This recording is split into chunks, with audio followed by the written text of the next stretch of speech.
Entonces, para hacer estas pruebas del método científico, la idea es poder transformar la teoría a una forma funcional estimable para verificar y probar teorías. Entonces, esto va a ser de la forma, para el modelo formal que habíamos dicho, podríamos tener la cantidad demandada de un bien o servicio, y esa forma funcional estimable va a tener esta forma. Es una forma lineal, en la cual vamos a tener unos parámetros betas que van a ponderar a todas las variables de las cuales nosotros creemos o necesitamos conocer pues, su influencia sobre alguna otra variable. Entonces vamos a tener cantidad demandada igual a un coeficiente beta 0, que más adelante esto lo vamos a llamar el intercepto, va a tener sentido, más beta 1, que pondera a una variable de precio propio, y utilizando información, utilizando datos, podemos estimar beta 1. Y así para cada una de las variables. Vamos a tener beta 2 por el precio del bien relacionado, beta 3 por el ingreso, 4 por las expectativas de precios, 5 expectativas de ingresos, 6 preferencias, y le vamos a agregar un término estocástico, el fin, donde los coeficientes beta representan la influencia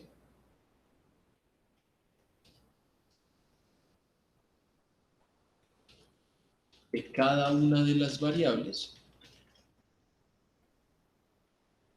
sobre la cantidad demandada.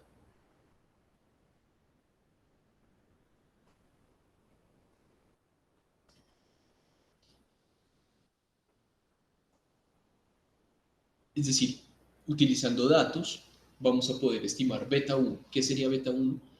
La pendiente de la curva de demanda. ¿Qué sería beta 2? La sensibilidad de la cantidad demandada a este precio. Entonces, si beta 2, dependiendo del signo de beta 2, podríamos clasificar a este otro bien como sustituto o como complementario. Dependiendo del signo de beta 3, podríamos clasificar a este mercado como de un bien normal o de un bien inferior. Porque digamos que en micro pues se dan algunos ejemplos, etcétera, pero la idea acá es pues estimarlo, ¿no? Si tenemos información podemos estimarlo. Con beta 4 podríamos ver qué tanto cambia la cantidad demandada cuando cambia la expectativa de precio. Beta 5, qué tanto cambia la cantidad demandada cuando cambian las expectativas de ingresos. Y lo mismo para beta 6. Adicionalmente, el término U representa un término de error estocástico.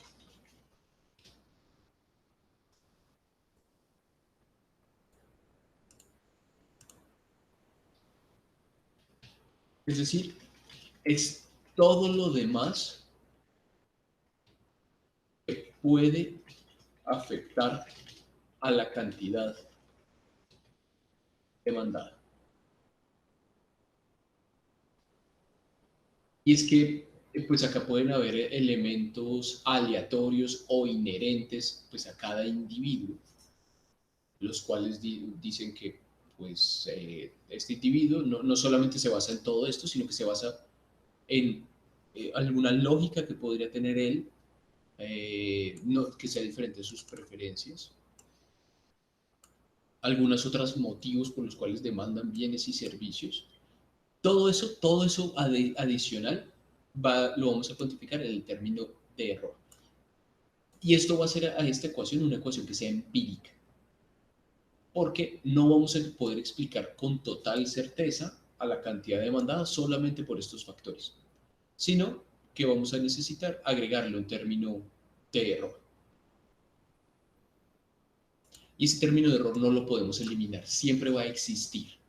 Es la parte que no estamos explicando de este mercado. Algunas veces explicamos más, dependiendo de qué queremos explicar. Otras veces vamos a explicar un poquito menos. Depende de la problemática. Pero en general no lo vamos a poder eliminar. Al menos para también las problemáticas más interesantes, pues no lo vamos a poder eliminar. ¿Tienen alguna duda hasta acá? ¿Cómo van?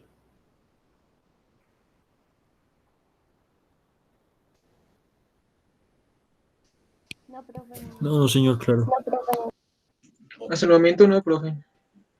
Perfecto. Todo es volando. Muy bien.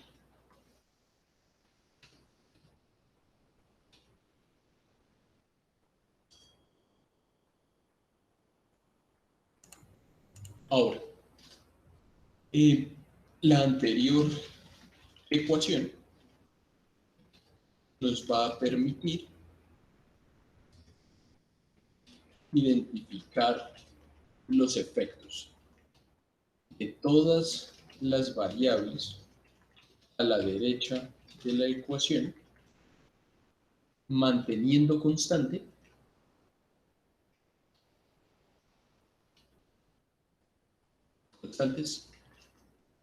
todas las demás. Es decir, por ejemplo, beta 1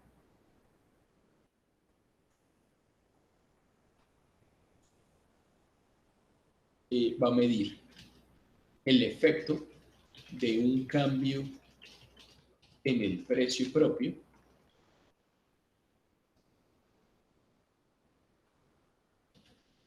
sobre la cantidad demandada, manteniendo constante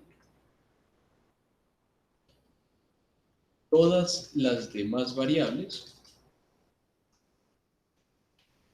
a la derecha de la ecuación. Ceteris paribus. Eso es lo que nosotros vamos a entender por causalidad. Si podemos encontrar el efecto del precio sobre la cantidad demandada manteniendo constante todo lo demás, pues vamos a poder encontrar el efecto causal del precio hacia la cantidad. Es decir, que si cambiamos el precio en cierta magnitud, entonces la cantidad va a cambiar en beta 1, con total certeza. En la práctica seguramente esto no ocurre. Normalmente, si cambia el precio propio, cambia el precio del bien relacionado, cambia el ingreso, cambian las expectativas de precios, cambia todo en la práctica. ¿Por qué? Porque los individuos en un contexto no experimental pues toman sus decisiones de si comprar un bien o servicio basado en todo, ¿no? Miran todo el panorama. Miran sus preferencias, sus expectativas, su ingreso, el precio de las demás vainas, el precio propio. Ok. Puede que eso ocurra en la práctica, pero acá con los métodos que vamos a ver en econometría vamos a poder extraer o simular como si todo lo demás permaneciera constante. Esos métodos nos van a permitir estudiar eso como si estuviéramos en un laboratorio. Esto es algo así. Imagínense que acá estamos demandando Coca-Cola. Tenemos una Coca-Cola que cuesta 5.000 y otra que cuesta 6.000 pesos. Y la comparamos con otros sustitutos. Vemos que a la de 5.000 la comparamos con el mismo sustituto que a la de 6.000. La comparamos con dos individuos que tienen exactamente el mismo ingreso, con dos individuos que tienen exactamente las mismas expectativas de precio de la Coca-Cola, con exactamente las mismas expectativas de su ingreso, con exactamente las mismas preferencias. Eso es muy difícil de conseguir. Imagínense dos individuos igualitos. Esto sería, imagínense que estamos en un universo paralelo, donde todas las características son iguales, solamente que en un universo una Coca-Cola vale 6.000, en el otro universo la Coca-Cola vale 5.000. Así, utilizando estos métodos, vamos a poder encontrar el efecto del precio sobre la cantidad demandada. Estos métodos nos van a permitir eso, como comparar esos dos universos.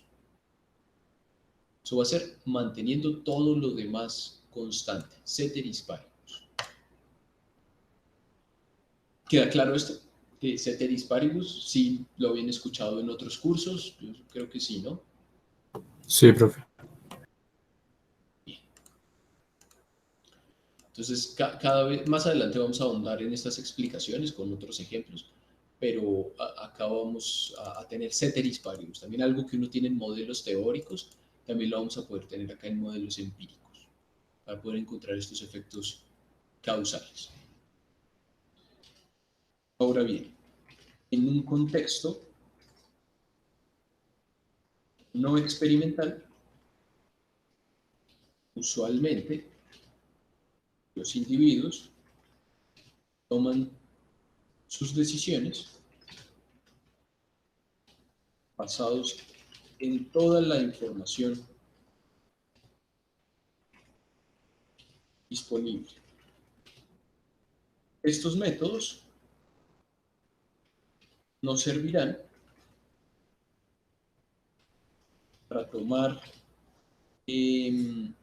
no mejor dicho, para encontrar efectos simulando que se cumple ceteris paribus.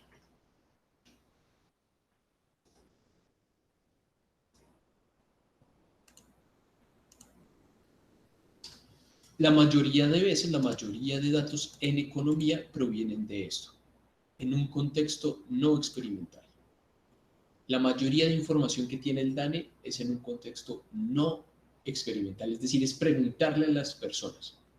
Eso es un contexto no experimental.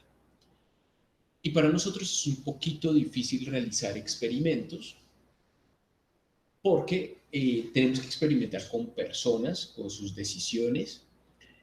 A veces puede ser un poquito costoso, igualmente es posible. Y también a veces es moralmente inviable realizar algunos experimentos para nosotros. Entonces también es importante pues tener herramientas que nos permitan simular en los experimentos, que es esto que yo les dije, lo de tener dos universos, uno con la Coca-Cola de 5.000, otro con la Coca-Cola de 6.000. Eso en un contexto experimental se podría hacer, pero en uno no experimental, pues es más complicado, entonces pues deberíamos tener técnicas que nos ayuden a simular esto. La mayoría del curso, vamos a hablar de técnicas para datos no experimentales. En otros cursos van a ver ustedes para experimentales. Entonces, acá es importante, al menos para tenerlo como referencia, cuál es el experimento, o entonces, cómo se debe realizar un experimento ideal.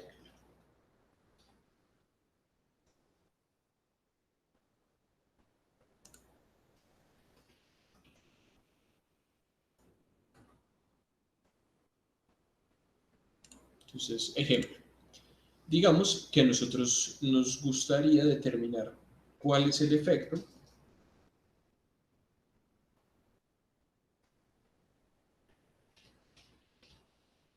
de un nuevo fertilizante sobre la productividad de la tierra.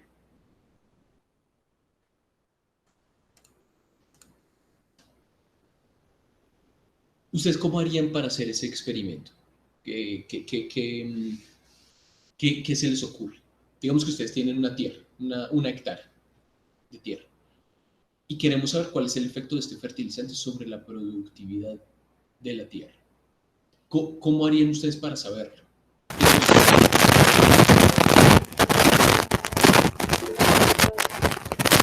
Laura, se escucha horrible. ¿Ustedes escucharon bien a Laura? Yo escuché ruido.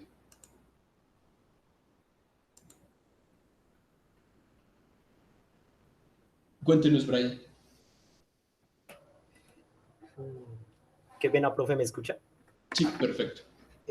Para el experimento, pues yo opino que se deberían tomar muestras antes de utilizar el fertilizante o previo al proceso y después de haber ya realizado el experimento o la aplicación del fertilizante. Ok, entonces escribamos esta opción. Opción 1. Comparar antes y después. Ok. Y esto es asumiendo, esto es suponiendo, acá tenemos un supuesto, que es un supuesto bien grande. Y es que el grupo de control de antes es igual al grupo después. Es decir, que las características de la Tierra no cambian en el tiempo. Estaríamos suponiendo eso, porque supongan que en un contexto real estas cosas podrían ocurrir. Digamos, antes la Tierra está seca, aplicamos el fertilizante y llueve. Si eso ocurre, el antes y el después no nos va a servir de nada, ¿cierto? Porque el efecto que encontremos va a estar contaminado por la lluvia. O antes hacía sol, luego llueve. Peor. ¿Cómo vamos a saberlo? Esto no nos serviría para nada. No nos podría servir. Sería un experimento contaminado. Comparar el antes y el después. Imagínense otra situación, es como ir al gimnasio. Ustedes vayan al gimnasio y quieren saber la efectividad de ir al gimnasio sobre el peso de ustedes, digamos. Pues si ustedes van al gimnasio, pero también cogen y se toman unas pastillas, cogen y hacen no sé qué vainas, comen mejor, pues al final el efecto del gimnasio no lo vamos a poder encontrar. Eso ocurriría acá también, si comparamos el antes y el después. No nos serviría. ¿Se les ocurre alguna otra idea?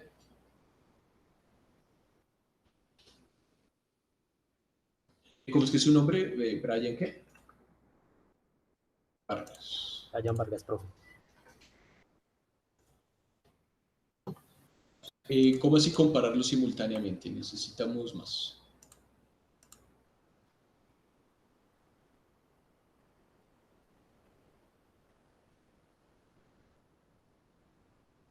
Dividirlo en sectores para ver el rendimiento. Ok, digamos, quizás esto hacen los agricultores, ¿no? Cogen y asignan el fertilizante dividido por sectores. Ahora, ¿creen ustedes que cómo haría un agricultor para dividirlo por sectores? ¿Le aplicaría el fertilizante a qué partes de la tierra? Seguramente lo haría a las partes que él cree que va a ser más productivo, ¿no? Porque ¿para qué he hecho un fertilizante en una parte que se va a dañar, que igualmente no me va a servir de nada? Mejor lo he hecho en la parte que tal vez me sirva. Entonces, opción 2 es más bien como no experimental, dividir, no, aplicar el fertilizante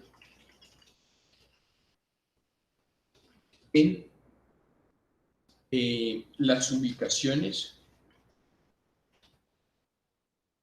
más productivas. Y comparamos, ¿cierto? No nos serviría de nada. No sabríamos el efecto del fertilizante. Lo que encontraríamos ahí es el efecto de las tierras más productivas, ¿cierto? Esto no nos arroja los efectos verdaderos del fertilizante.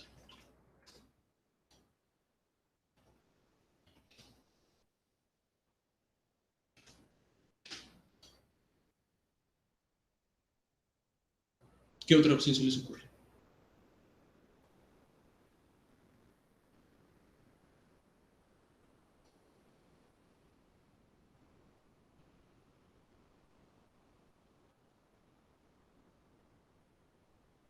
entiendo que acá hay algunas intuiciones, pero quiero descartarlas para llegar a lo que sería el experimento ideal.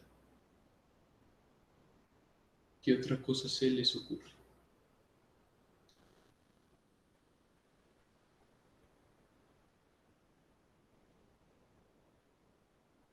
Bueno, otra opción que sería mala es aplicar la misma cantidad de fertilizante a toda la tierra. Pues si hacemos esto, no se tiene un grupo de control para comparar y por lo tanto no podemos determinar el efecto del fertilizante.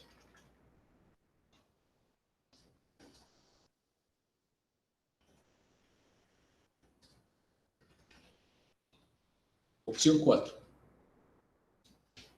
Puedo hacer aplicar de forma aleatoria. ¿Habían pensado algo así? Casi sí, yo todo lo pensé. Aplicar de forma aleatoria el fertilizante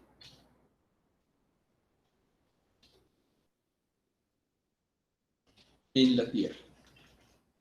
Ahora, el hecho de que sea aleatorio, que no importa qué, no importa si está lloviendo, no importa si está haciendo sol, no importa si esa tierra es más productiva, no importa si esa tierra es más mala, no importa si lo que sea, no importa nada, aleatorio, que no dependa de nada. Si hacemos eso y luego comparamos toda la tierra con fertilizante y sin fertilizante, con toda certeza encontraremos el efecto del fertilizante sobre la productividad.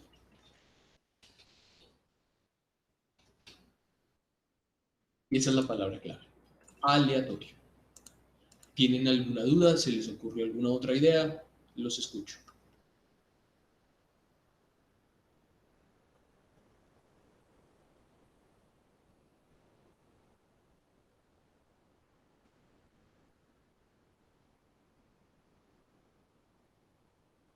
Bien. Hagamos otro ejemplo en un contexto experimental.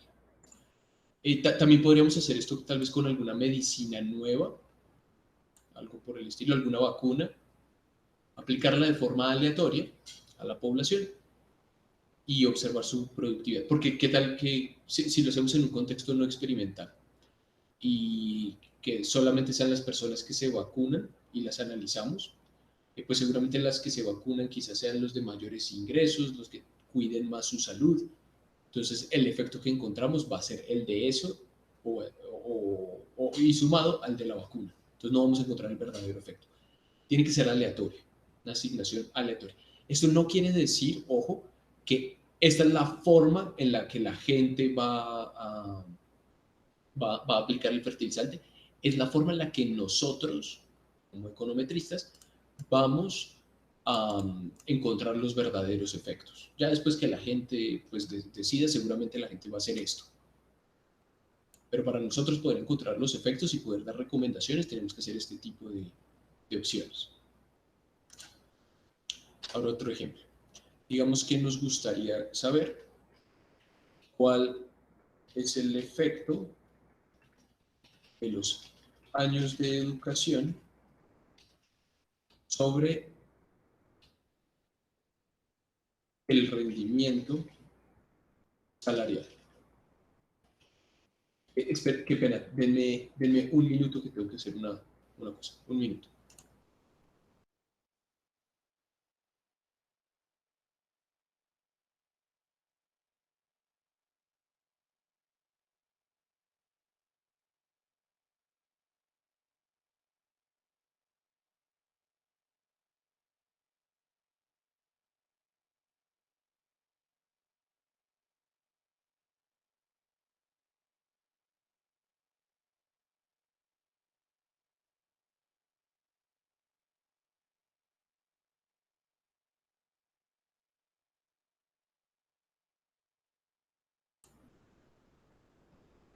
listo, qué feo.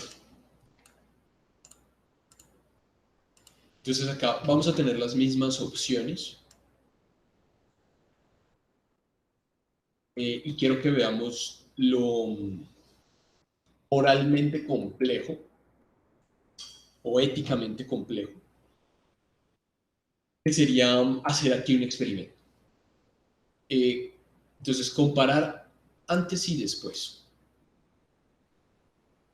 Este sería uno. Tampoco nos serviría. ¿Por qué? Porque ¿quiénes son las personas que más se educan?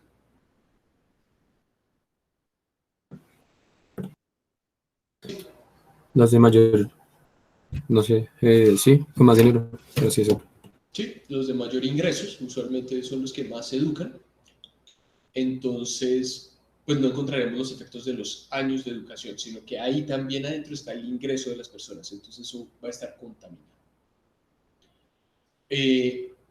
Lo mismo, la opción 2 pues muy similar, en un contexto no experimental, observar a los que se educan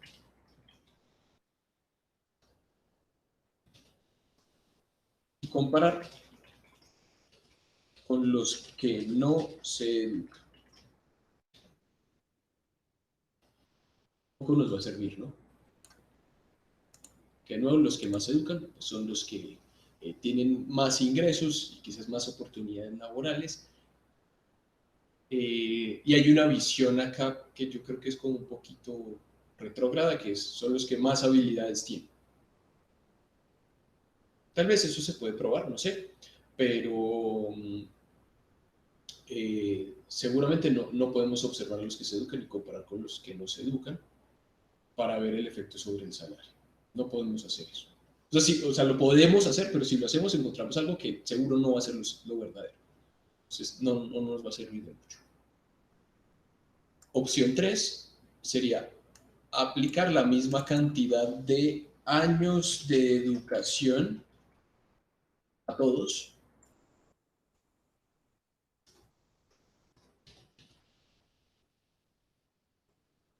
Acá no vamos a tener un grupo control, no podemos determinar el efecto de los años de educación. Entonces a todos les damos un doctorado. ¿Cómo hacemos eso? Inviable, ¿no?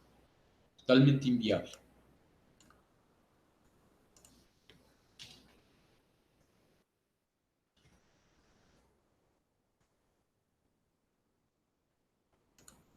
Opción 4, aplicar de forma aleatoria años de educación.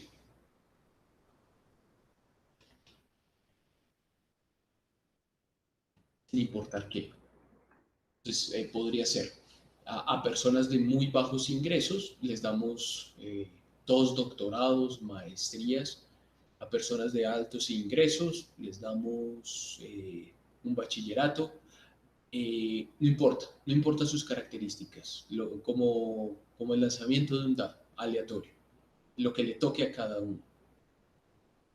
¿Ustedes creen que eso sería éticamente correcto? También podría pasar algo así como a los de muy bajos ingresos, como es aleatorio. Tal vez les terminamos asignando solamente educación muy básica. También podría ocurrir algo por el estilo.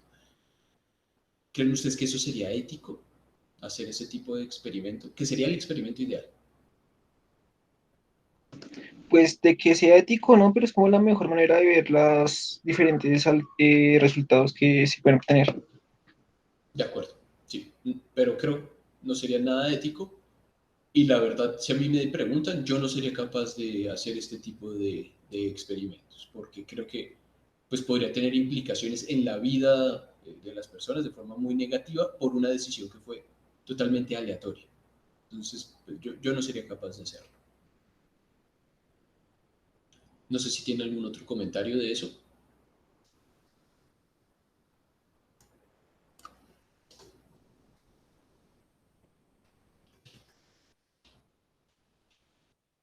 Ok. Nosotros hacemos algunos experimentos, sí, en términos sociales.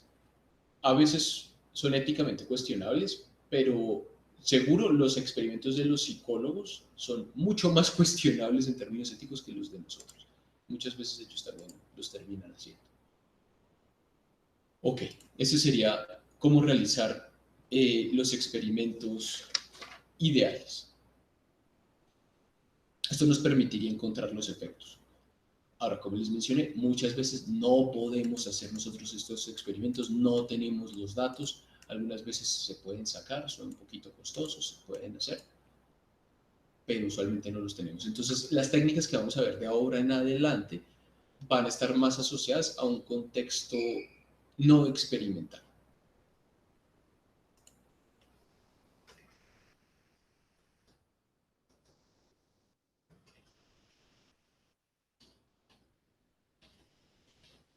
Ahora vamos a hablar de otro tema, la estructura de los datos económicos. Existen varias.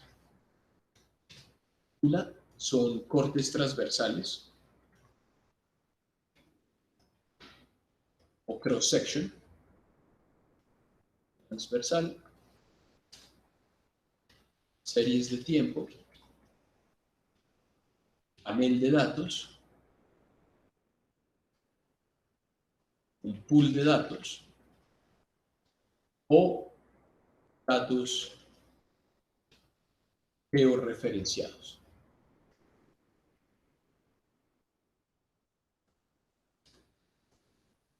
En este curso solamente vamos a ver esto, cortes transversales, solamente esto. ¿Esto qué es? Son datos de un conjunto de individuos en un periodo de tiempo. Por ejemplo, podría ser el promedio ponderado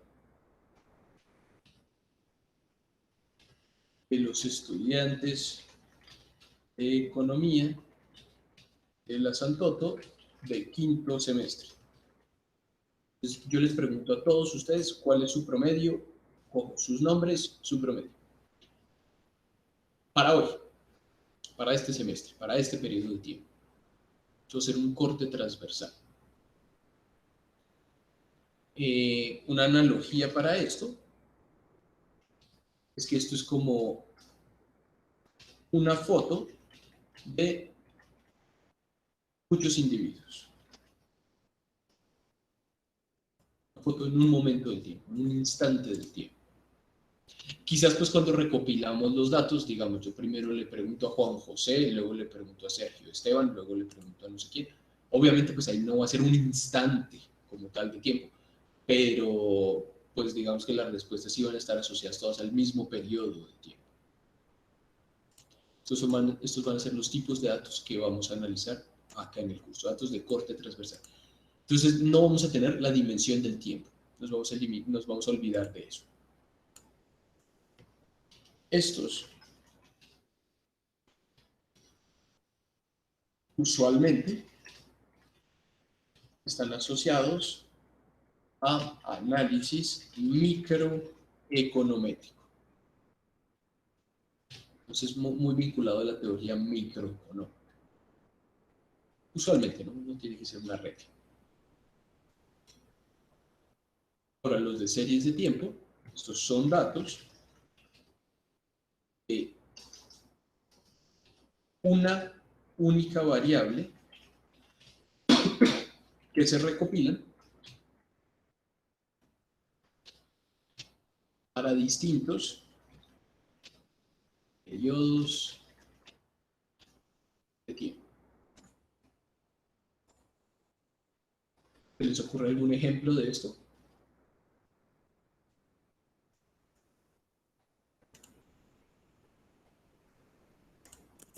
El PIB. Sí, Natalia o alguien dijo. Yo, profe, yo alcé la mano. Un ejemplo es lo de la cantidad de dinero que hay en circulación. Exacto, podría ser eso. Cantidad de dinero. ¿Quién dijo PIB? Rubén. Yo, sí, señor. Rubén Quintero. Bien. Muy bien. En general, muchas variables macroeconómicas y financieras. Entonces, tasas de cambio, acciones, opciones, futuros, cosas de ese estilo. Una única variable que se recopilan para distintos periodos de tiempo. Podemos vincular varias series de tiempo, entonces podemos vincular el PIB con la inflación, algo por el estilo, eso se puede hacer en series de tiempo. Pero una serie de tiempo es eso, una única variable a través del tiempo. Esto no lo vamos a ver en este curso, lo van a ver luego. Yo creo que en la 2, si el cambio de pensum es el otro semestre, que yo creo que va a ser el otro semestre. Si no lo ven en coyuntura económica, igual conmigo.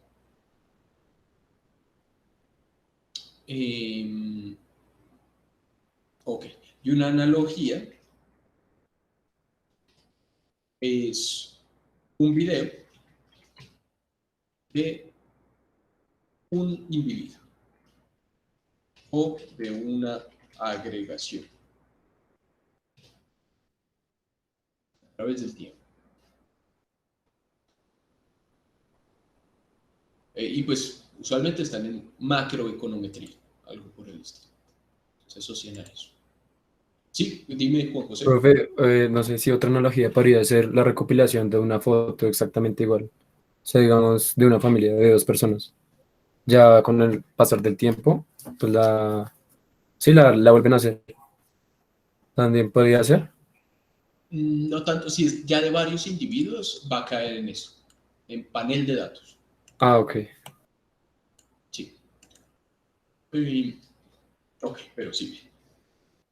Entonces estos son similares a esta vaina. Son datos de múltiples variables que se recopilan, variables para múltiples individuos, se recopilan para distintos periodos de tiempo.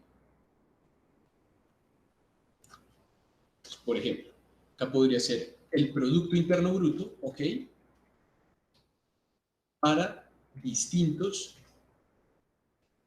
países en distintos periodos de tiempo.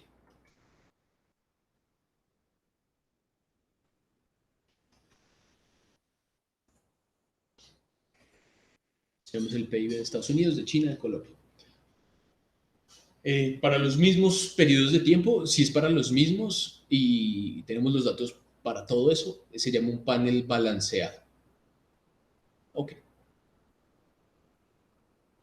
Es una analogía, es un video de muchos individuos.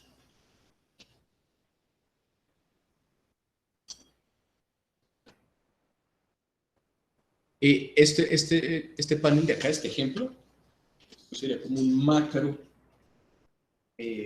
panel. También podrían existir otros micropaneles. Sería algo así como el salario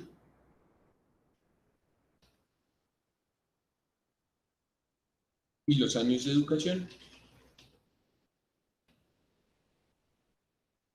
de los mismos individuos a sus 18 y 64 años. Entonces, a estos individuos les preguntamos cuál es su salario, cuáles son sus años de educación, cuando ellos tienen 18, y luego les preguntamos su salario, sus años de educación, cuando ellos tienen 64 años. Este sería un ejemplo de un micro panel. Acá la característica del micropanel es que el número de individuos es mucho mayor que la dimensión de tiempo. Solamente tenemos 2 periodos de tiempo, pero tenemos muchos más individuos. Algo que puede ocurrir acá es algo que se llama atrición, y es que sea muy difícil encontrar a los individuos ya a sus 64 años. Digamos, los encontramos a los 18, pero a los 64 unos se volaron, otros no sabemos qué les pasó, no sé qué. Algo así, puede ocurrir eso. Normalmente pasa en los micropaneles. En los macro, la dimensión T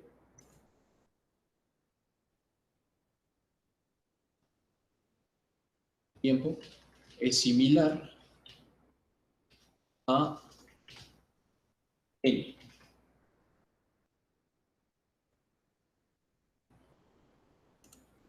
Ok. ¿Hasta acá alguna inquietud? ¿Algo que se les haya ocurrido por allá? ¿Quieren que repita algo? ¿O todo bien?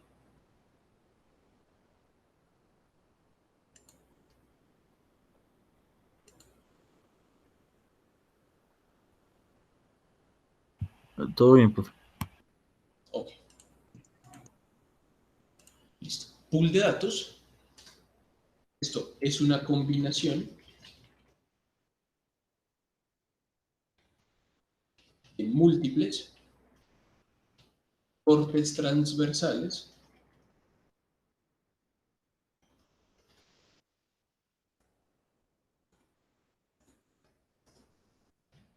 combinación de múltiples cortes transversales. Entonces, por ejemplo, podría ser la gran encuesta integrada de hogares del DANE. Esta es la que se utiliza para sacar la tasa de desempleo y, bueno, y otras estadísticas altamente relevantes. Para enero del 2021 y febrero del 2021. El DANE lo que hace es preguntarle a distintas personas exactamente el mismo cuestionario en distintos periodos de tiempo. Entonces, estos serían múltiples cortes transversales. Si cogemos y los combinamos los dos, pues vamos a tener un pool de datos. Entonces, acá, ¿cuál sería la analogía? ¿Cómo dirían ustedes? Un poquito rara, ¿no? Pero ¿cuál sería?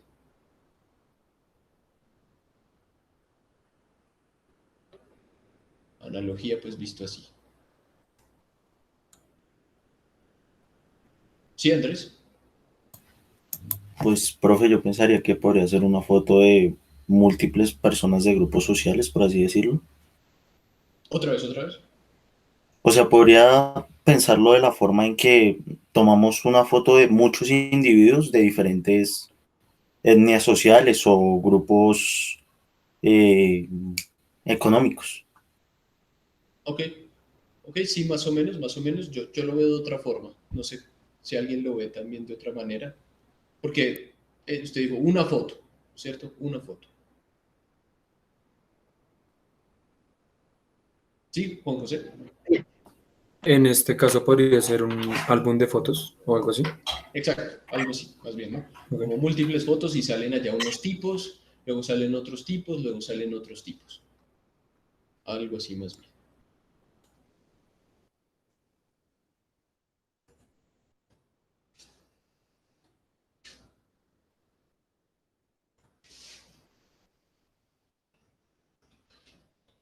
Múltiples fotos. Ok. Ahora, datos georreferenciados son datos que se encuentran ordenados por su ubicación. Es decir, requerimos latitud y longitud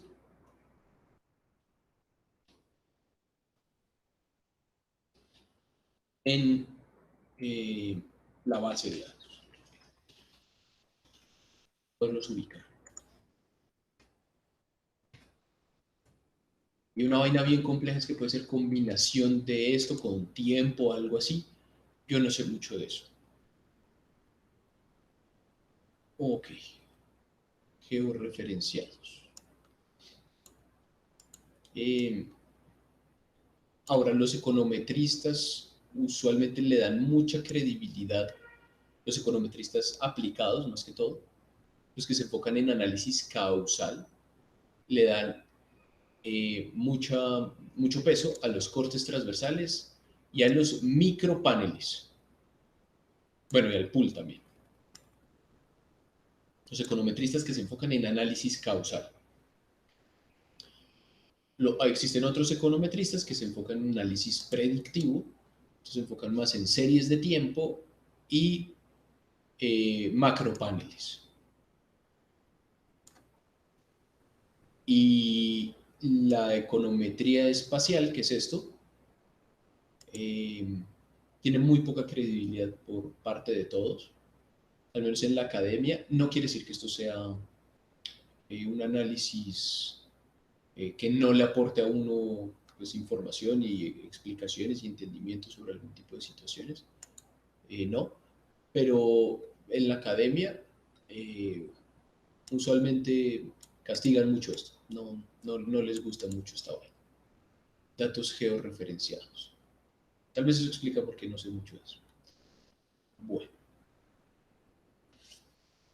Listo. ¿Alguna duda de esto? Más bien todo claro.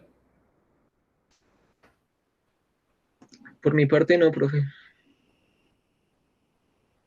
Bien. Ahora vamos a hacer un repaso de probabilidad y estadística.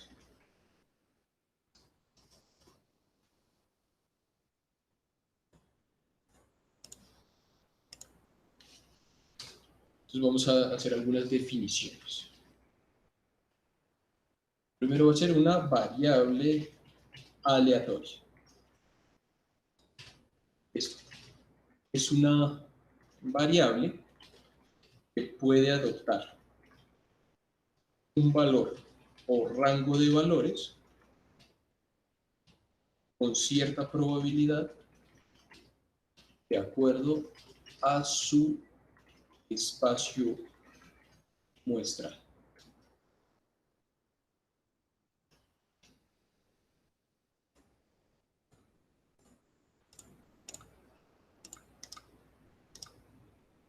De acuerdo con su espacio muestral.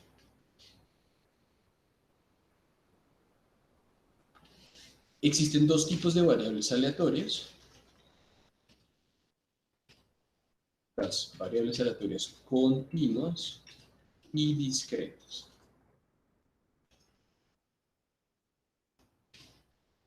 ¿Les ocurre algún ejemplo de alguna variable aleatoria discreta? ¿Me podrían decir?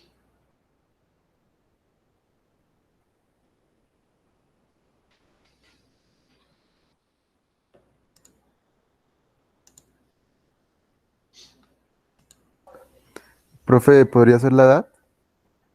Sí, porque es número de años. Algo por el estilo. La edad. Bien. Bien, Gerardo. También el lanzamiento de una moneda, de un dado. Todo eso es discreto. Todo lo que sea número de, todo eso es discreto. Ahora, de una variable aleatoria continua. La estatura. Sí, digamos que al final uno le dice que uno mide 1,35. Entonces, pues es como un número de centímetros, pero en realidad pues, puede ser 1,35 punto algo, ¿no? Todo lo que tenga decimales sería una variable aleatoria continua. Ok. Las variables aleatorias continuas, todas en su función de densidad de probabilidad o acumulada de probabilidad, tienen integrales, por lo que acá queremos hallar área bajo la curva. Las discretas todas tienen sumas, sumatorias, porque estamos sumando probabilidades de ocurrencia también. Esa es la principal diferencia. Ahora, puedo adoptar un valor. Las variables aleatorias continuas, si nosotros queremos ver la probabilidad de que adopte un valor, vamos a hacer la integral entre ese valor y el mismo valor. Entonces, cuando evaluemos la integral, esa probabilidad nos va a dar 0. Entonces, la probabilidad de que una variable aleatoria continua adopte un valor es 0. Eso no pasa para las discretas. Las discretas, si adoptan cierto valor, eso sí va a ser, con probabilidad, puede ser diferente de 0. ¿Cuál es la probabilidad de que alguien tenga 20 años? Pues seguramente es diferente de 0, ¿no? Adopta 20 años con cierta probabilidad. Ok. de acuerdo a su espacio muestral. ¿Qué es el espacio muestral? Es el rango posible de valores que puede adoptar cierta variable. Por ejemplo, ¿cuál es el espacio muestral de la estatura? ¿Cuál creen ustedes?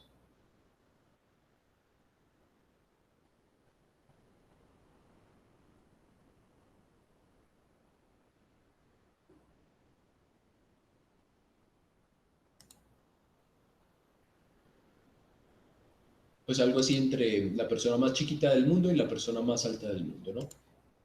Ese sería el espacio muestral de la estatura. ¿Cuál es el espacio muestral de los precios? Pues el mercado, ¿no? ¿Cómo así? Pues sí, pues de los precios sería el mercado, cómo varía en el mercado, tanto el precio más bajito como el precio más alto. Ok, cuál es el precio más bajito de todos?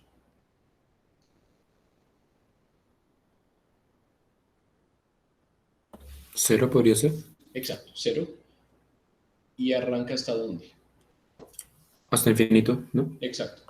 El espacio muestral de cero a infinito. El de los precios. De los salarios. También, ¿cierto? Cero infinito. Muchas de las variables económicas tienen ese espacio muestral. Ahora, a veces nosotros hacemos transformaciones de las variables. Hacemos tasa de crecimiento del PIB o tasa de crecimiento del salario o algo por el estilo. Si cae en algún momento el salario o la producción, algo así, pues ya el espacio muestral no sería de cero a infinito, sino que ya puede ser entre menos infinito e infinito quizás. Ese espacio muestral lo define los mismos datos. Eso es una variable aleatoria.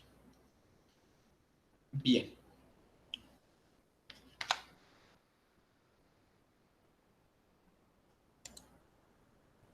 Ahora, las características de una variable aleatoria se encuentran representadas por la función de densidad de probabilidad.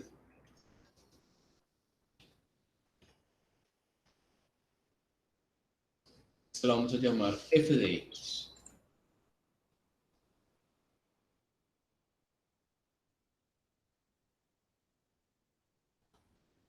¿Qué funciones de densidad de probabilidad conocen ustedes? Los escucho.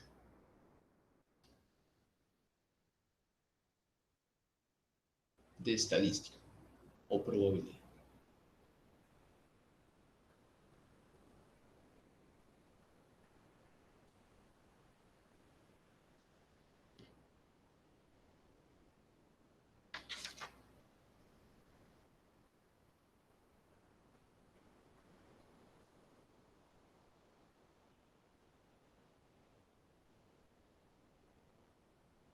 O sea, que hay dos alternativas. Nunca les dijeron o se les olvidaron. Cuéntenme.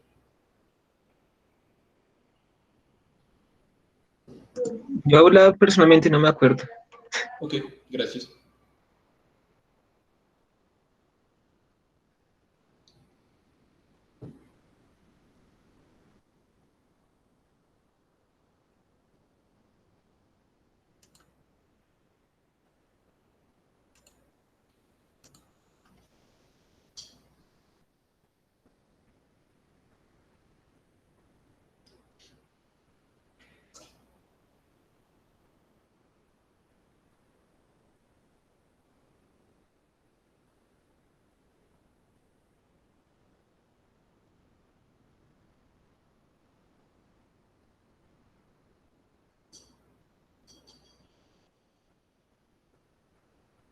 Ustedes cargaban algunas tablas o les pasaron algunas tablas virtuales de estas distribuciones. ¿Se acuerdan que tiene un poco de números? ¿Sí? ¿No? Sí.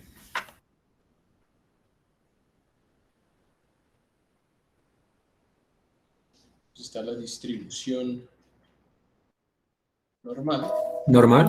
Ah, o gaussiana. Esa es bien importante porque muchas cosas en la naturaleza tienen esa distribución. Vamos a hablar en el curso también de esta distribución. ¿Qué otro? Tal vez ya sí se acordaron un poquito más.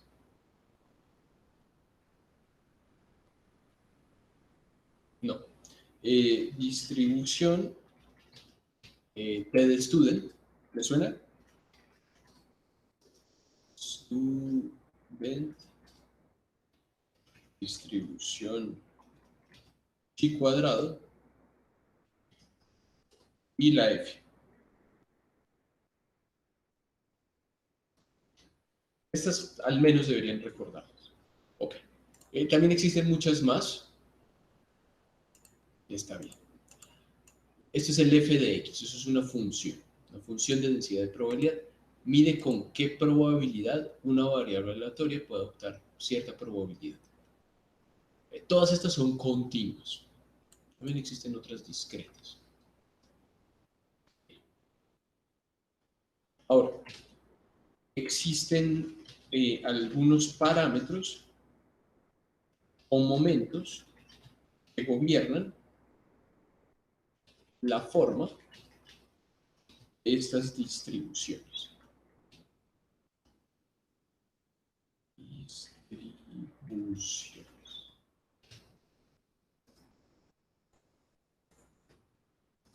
Momentos.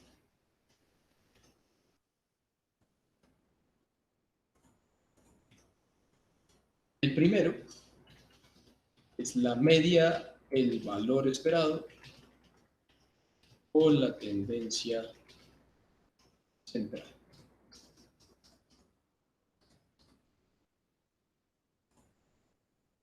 Entonces esto lo vamos a llamar mu. Yo me acuerdo que tenía un profesor costeño y le decía mu. Yo lo atribuyo a que era costeño, no sé. Mu igual al valor esperado de x, donde x mayúscula es una variable aleatoria. Normalmente las variables aleatorias aquí en el curso las vamos a denotar así, con unas mayúsculas. Ok. Y esto tiene ciertas propiedades. ¿O no? También en el caso, para el caso discreto,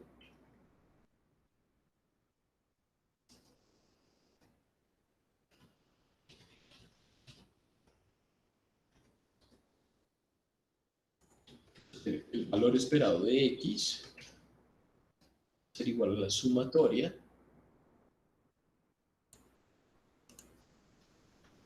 desde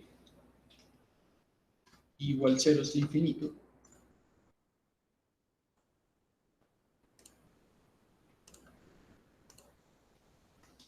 de p sub i por x sub i. Es decir, P sub i es la probabilidad de ocurrencia de que esta variable aleatoria adopte un valor x sub i.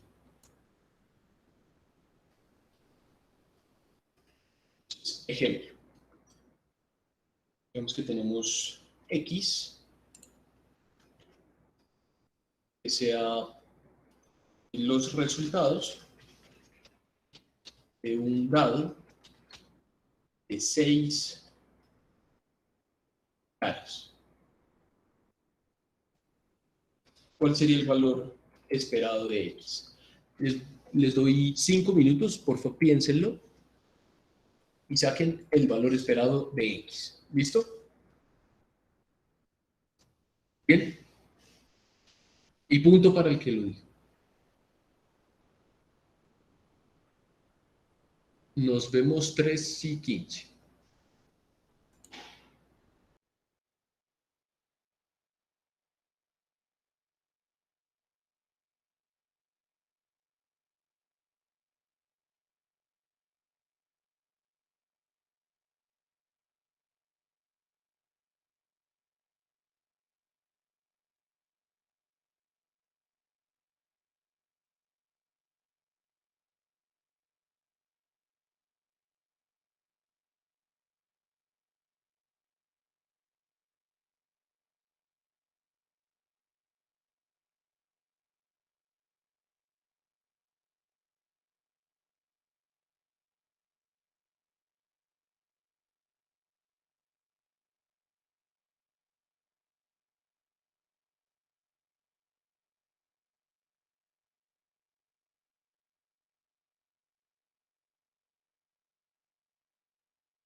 Bien, ¿cómo les fue?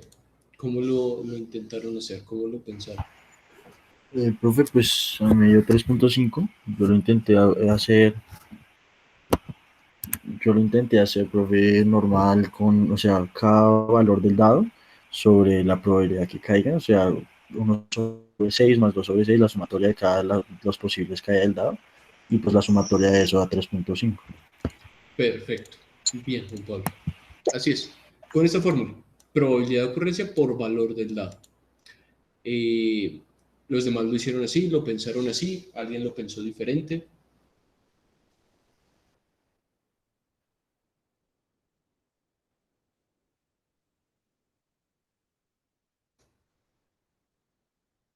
Sí, dime. Ajá. Perfecto. Entonces esto da 3.5. 6. Sí, sí, pero quería hacer esta suma. 21/6, 3,5. Exactamente. Bien, listo. Entonces esto es para el caso discreto. Para el caso continuo, entonces esto sería valor esperado de x igual a la integral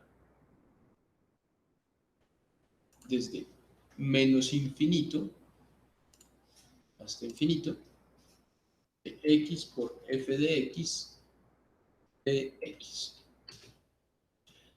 Eso que está acá es un promedio ponderado, ¿no? Es ponderar los valores de ocurrencia, para el caso del dado 1, 2, 3, 4, 5, 6, las caras del dado, por la probabilidad de ocurrencia de cada uno. Esto de acá es lo mismo, pero en el caso continuo. Entonces integramos x por sus probabilidades de ocurrencia. Pero como esto es continuo, pues es una función, entonces por eso hacemos el área bajo la curva. Ok. Ahora existen ciertas propiedades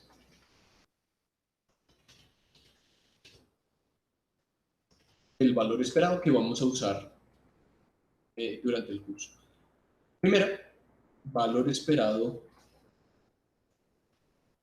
de una constante es igual a una constante.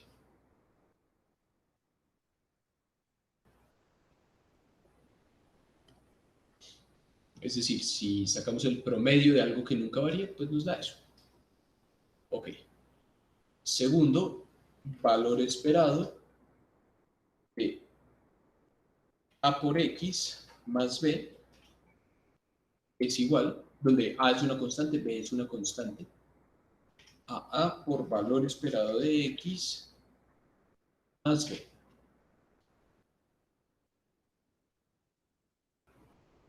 ¿Qué quiere decir esta propiedad? Que si nosotros hacemos alguna transformación lineal de alguna variable, vamos a cambiar también su valor esperado. Entonces, digamos que nosotros tenemos salario en pesos y pasamos el salario a millones de pesos. ¿Cuál sería la transformación lineal ahí? Pues dividir por 1.000.000, ¿cierto? Si ganamos 1.000.000, dividimos por 1.000.000, nos da 1. Si ganamos 10, dividimos por 1.000.000, nos da 10. Ya pasamos a millones. Eso pues claramente va a alterar el valor esperado de esta variable aleatoria. Y si le sumamos alguna constante, también vamos a alterar su valor esperado. Tercero, valor esperado de una suma ponderada de variables aleatorias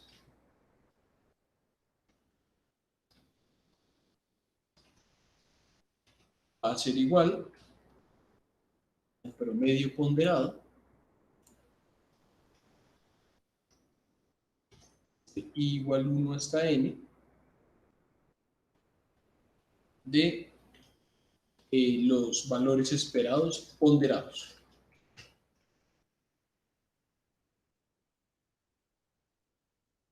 Entonces, existen algunos índices, algunas variables que se componen como un índice, piensen en el IPC, que es ponderación por precio de la papa, más ponderación por precio de la yuca, más ponderación por precio del revuelto verde, y así sucesivamente. Esto es, si queremos sacar el valor esperado del IPC, pues tenemos que utilizar los valores esperados de cada uno de los precios. Algo por el estilo.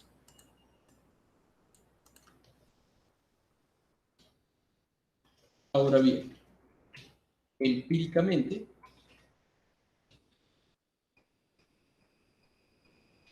¿cómo podemos estimar el valor esperado de una variable aleatoria? ¿Les ocurre algún estimador? Estoy seguro que conocen varios.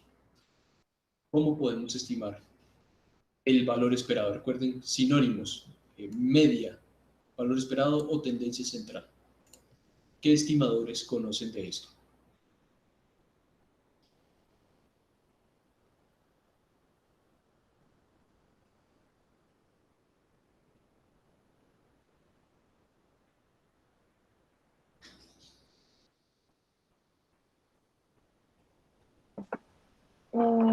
Estimación de los parámetros por mínimos cuadrados ordinarios. No, para nada. Eso es como por allá más adelante, por allá. Eso es como si, no sé, les preguntara algo muy sencillo y me dijeran algo tan por allá súper, súper complejo. Mucho más avanzado. No, más sencillo que eso.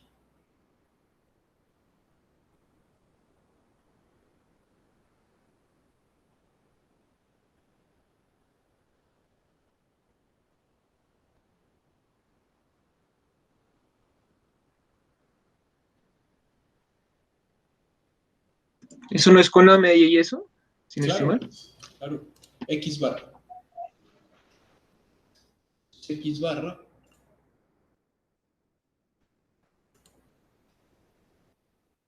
es 1 sobre n por la sumatoria desde igual 1 hasta n de xy. Es decir, 1 sobre n por x1 más x2 y así hasta xn. ¿Qué otro estimador conoce? De la media o de la tendencia central. La varianza, si no estoy mal, creo que también. No, eso es de otro, eso es otra cosa. De la tendencia central de una distribución.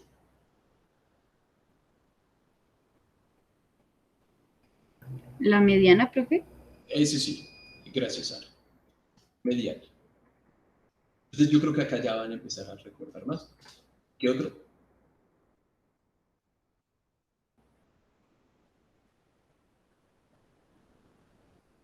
Su desviación.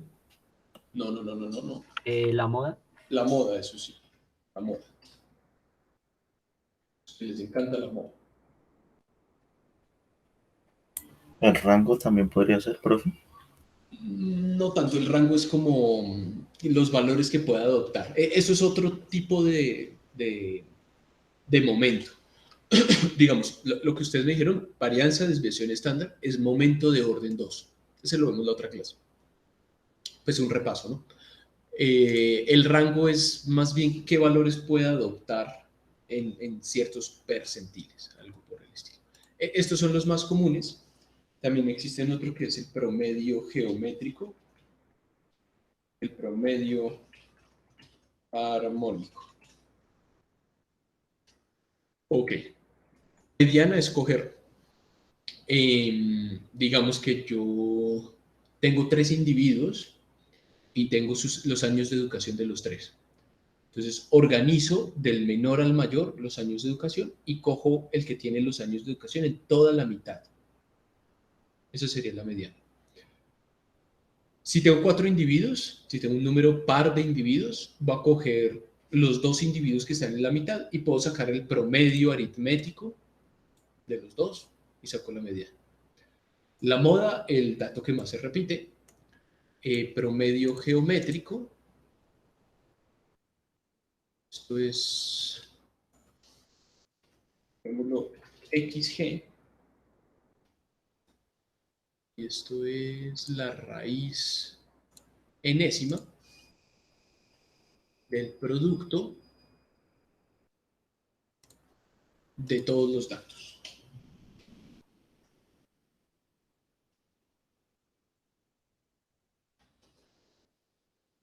De xy.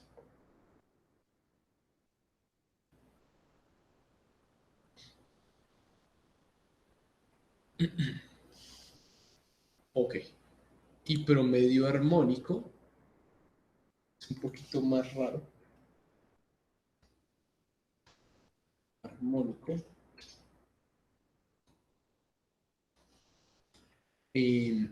Es n sobre la suma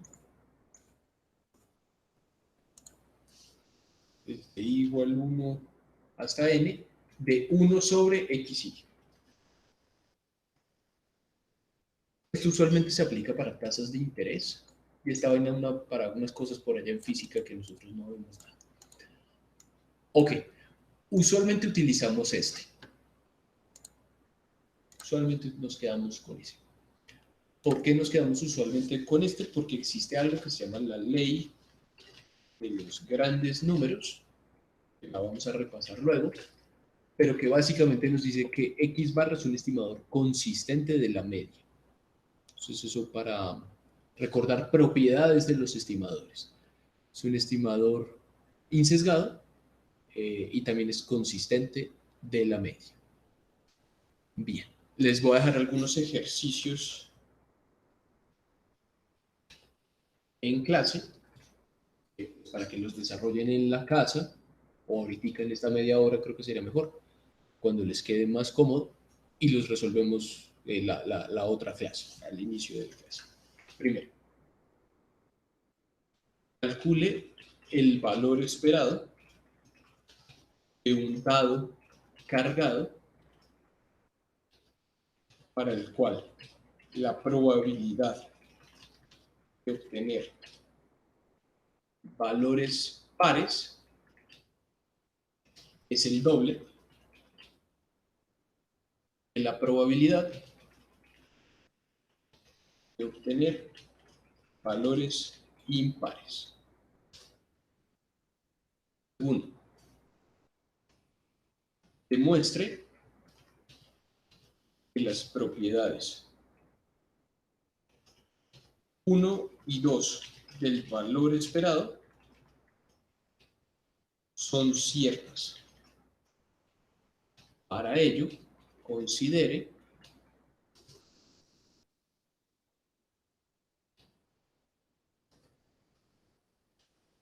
que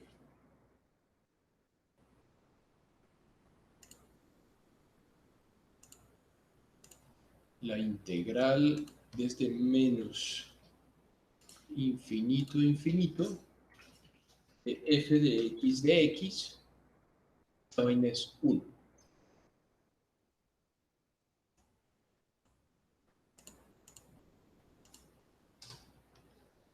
Y tercero,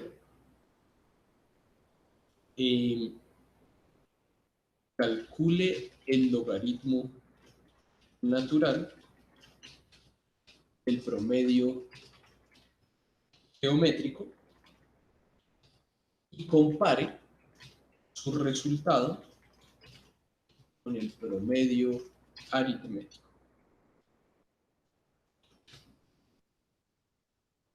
Y yo les paso estos archivos. Yo los voy a ir subiendo al Moodle. Ok. No sé si tienen alguna inquietud de esto. Muchas inquietudes. ¿Cómo van?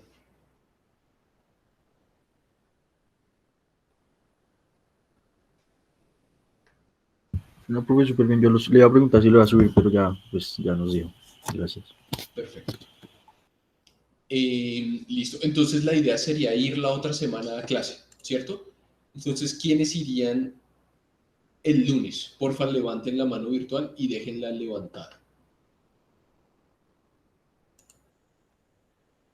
A mí, la verdad, yo viendo mi horario, el martes me quedaría horrible asistir a clase presencial, entonces preferiría no asistir los martes. Me quedaría bien los lunes, pero en dado caso pues podemos hacer unas clases presenciales los martes.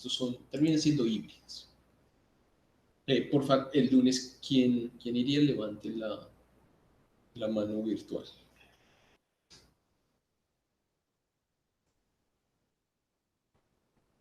Profe, pero teniendo en cuenta es una pregunta, es que, digamos, yo tengo clase luego de 6 a 8 y si es virtual, entonces se acabaría como que media hora antes para tener eso en cuenta, o porque pues yo no tendría problema con ir, pero pues tengo clases, o sea, es la mitad, esta clase el lunes tengo una antes y una después, ¿sí me entiendes?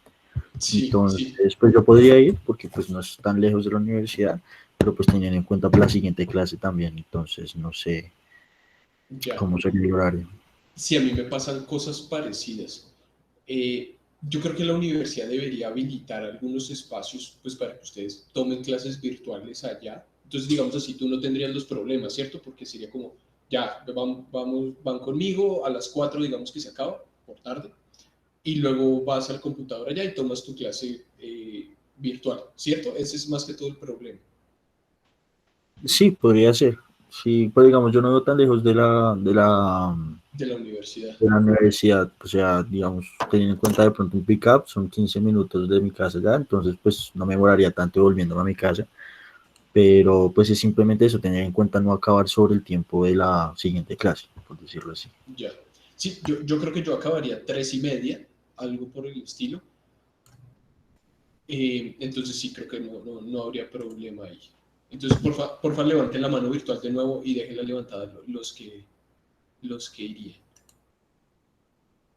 Entonces veo Juan Pablo, Sergio, Laura, Lady, Rubén,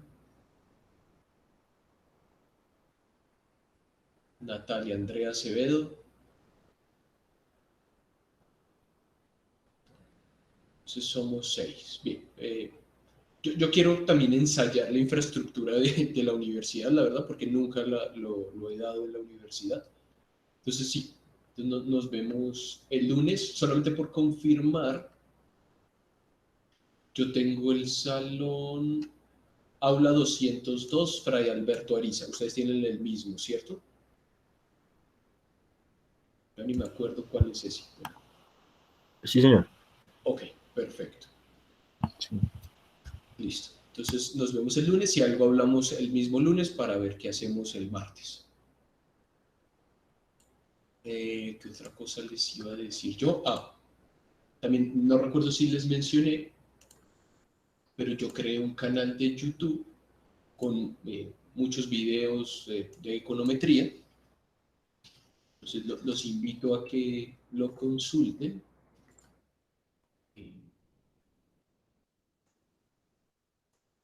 A eso, profe, manda el link por el chat. Ahí va el link. Les debe aparecer esto de acá. Porfa, váyanse acá a listas.